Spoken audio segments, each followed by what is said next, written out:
అన్నా అన్నా విన్నావా డొనాల్డ్ ట్రంప్ ఒక ట్వీట్ చేశాడండి. బరాక్ ఒబామాని, మిషెల్ ఒబామాని కోతులుగా చిత్రీకరిస్తూ. Heard that favored Joe Biden.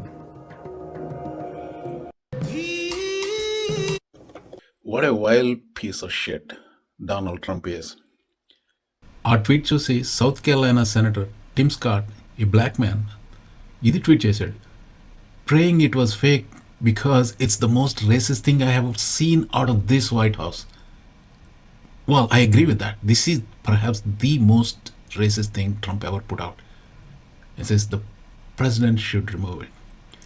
Senator Scott, where is your dignity, man? Come on. మన తెలుగు మిత్రులకి, అమెరికాలో ఉంటున్న తెలుగు మిత్రులకి, మీరు మీ స్టేటస్ ఏదైనా కానీ, సిటిజన్ కావచ్చు, విజిటర్స్ కావచ్చు, ఈ మధ్యలో ఏదైనా కావచ్చు, నేను ఒక విషయం చెప్తాను. తెలుగు ప్రజలలో కొందరికి చాలా చులకన భావం ఉంది నల్లజాతి వారంటే. నాకు తెలిసిన వాళ్ళలోనే ఉన్నారు కొందరు. మిషెల్ ఒబామాకి అసలు ఏమీ చేత కాదు, ఏమీ తెలియదు, అసహ్యంగా ఉంటుంది, తనకి లా డిగ్రీ కేవలం డిఈఐ మూలంగా వచ్చింది అని నమ్మిన వాళ్ళు నాకు 2-3 తెలుసు. అమెరికా చరిత్ర కొద్దో గొప్ప చదువుకున్నవాడిని కాబట్టి చెప్తున్నాను. 1960s వరకు అమెరికాకి భారతదేశం నుంచి వచ్చింది అతి తక్కువ.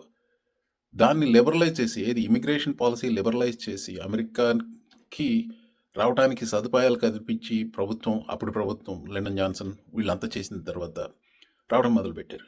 ఇంకొక విషయం ఏంటంటే, ఆ సివిల్ రైట్స్ మూవ్మెంట్ ఏదైతే ఉందో, మార్టిన్ లూథర్ కింగ్ నాయకత్వం వహించిన సివిల్ రైట్ మూవ్మెంట్స్ వల్లనే కొద్దిగా గొప్ప మనకి గౌరవం వస్తుంది ఈ దేశంలో.